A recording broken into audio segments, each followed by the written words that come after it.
కాకతాళీయమా లేకపోతే ప్లాన్డ్గానే programme schedule చేసుకుంటారో తెలియదు కానీ మాజీ ముఖ్యమంత్రి వైఎస్ జగన్మోహన్ రెడ్డి గారు ఏదైనా క్షేత్రస్థాయి పర్యటనకు వెళ్తే కరెక్ట్గా అదే రోజు లేకపోతే ఒకరోజు అటు ఇటు ఉప ముఖ్యమంత్రి జనసేన అధ్యక్షుడు కూడా ప్రోగ్రాములకు వెళ్తారు. జనసేన అధ్యక్షుల వారేమో సినిమా హీరో అయినా కూడా జనమేమో ఎక్కడ ఎగబడుతూ ఉండడం కనిపించదు. ఆయనేమో అధికారంలో ఉన్నారు అయినా కూడా ఎక్కడే కూడా ఆయన ఏమి కాన్ఫిడెంట్గానో పాజిటివ్గానో హ్యాపీగానో కనిపించరు. ఇప్పటికి వాళ్ళ అధికారంలోకి వచ్చి 18 నెలలైనా కూడా ఎక్కడ చూసినా అసహనం ప్రదర్శిస్తూ ఉంటారు. ఈరోజు కూడా తాజాగా ఆయన కోనసీమ పర్యటనలో కూడా వైసీపీ వాళ్ళు ఇంకా మాట్లాడుతున్నారు. చూస్తూ ఊరుకోం, నాది ఇంకో రూపం చూస్తారు, మీరు అది చేశారు ఇది చేశారు, వైసీపీ నాయకులు ఇంకా మాట్లాడకండి, మా జోలికి రాకండి, మీరు ఎప్పటికీ అధికారంలోకి రాలేరు, ఇంకా కొందరు అధికారంలోకి వస్తాం రఫా అంటారని చెప్పి కలలు కంటూ ఉన్నారు. మిమ్మల్ని అధికారంలోకి రారు, మీరు రారు,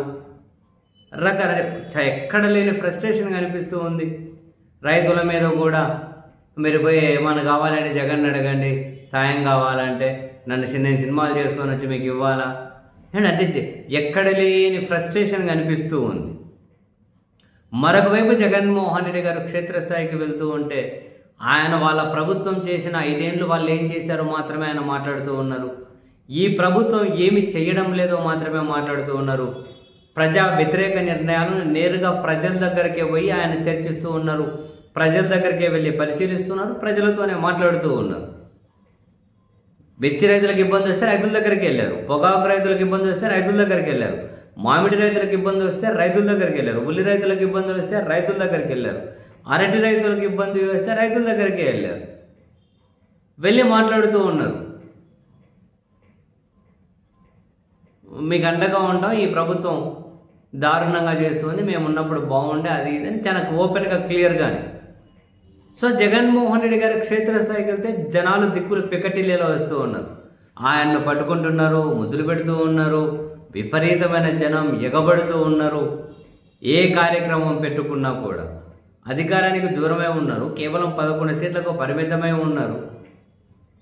ఆయనకు ఏమో జనాలు పికటిల్లుతూ ఉన్నారు, విపరీతంగా ఎగబడుతూ ఉన్నారు. అధికారంలో ఉన్న వీళ్ళకేమో ఎక్కడా జనాల స్పందన కనిపించడం లేదు. వీళ్ళేమో ఇంకా ఫ్రస్ట్రేషన్లో ఉన్నారు, అసహన పడుతూ ఉన్నారు, ఆగ్రహం వ్యక్తం చేస్తూ ఉన్నారు, ప్రతిదానికి జగన్ను నిందిస్తూ ఉన్నారు. ఏదో ఒక తెలియని ఆందోళన, ఒక తెలియని భయం అధికారంలో ఉన్న వాళ్ళలో కనిపిస్తూ ఉంది. అది ఎట్లా ఎక్స్ప్రెస్ చేయాలో తెలియక మీరేమైనా మాట్లాడితే మీ సంగతి తెలుస్తాం, మిమ్మల్ని క్షమించాం, మీ కథ అద్దెలుతాం, మీ మీద కేసులు పెడతాం, మిమ్మల్ని ఇదేంటో. అధికారంలో ఉన్న వాళ్ళు బాధ్యతగా ఉండాలి, అధికారంలో ఉన్న వాళ్ళు మరింత హుందాగా ఉండాలి, అధికారంలో ఉన్న వాళ్ళు అకౌంటబిలిటీ ఫీల్ అవ్వాలి. ఇది కదా ఎవరైనా చేయాల్సింది. మన అధికారంలో ఉన్న వాళ్ళేమో అసహన పడుతూ ఉంటే అధికారంలో లేని ఆయనేమో విపరీతంగా చాలా పాజిటివ్గా కనిపిస్తున్నారు, చాలా హ్యాపీగా కనిపిస్తూ ఉన్నారు. జనాలేమో విపరీతంగా అధికారంలో లేని ఆయన పర్యటనలోకి వస్తూ ఉన్నారు. ఏం జరుగుతుందో అర్థం కావడం లేదు, ఏం జరుగుతుందో అర్థం కావట్లేదు. అధికారంలో లేని వాళ్ళకేమో భవిష్యత్తు బ్రహ్మాండంగా కనిపిస్తుంది, అధికారంలో ఉన్న వాళ్ళకేమో భవిష్యత్తు ఆందోళనకరంగా కనిపిస్తూ ఉంది. బహుశా అదే రిఫ్లెక్ట్ అవుతూ ఉన్నట్టుంది వీళ్ళ పర్యటనలో అయినా, వీళ్ళ మాటల్లో అయినా, వీళ్ళ హావభావాల్లో అయినా, వీళ్ళ బాడీ లాంగ్వేజ్లో అయినా అదే రిఫ్లెక్ట్ అవుతున్నట్లుంది.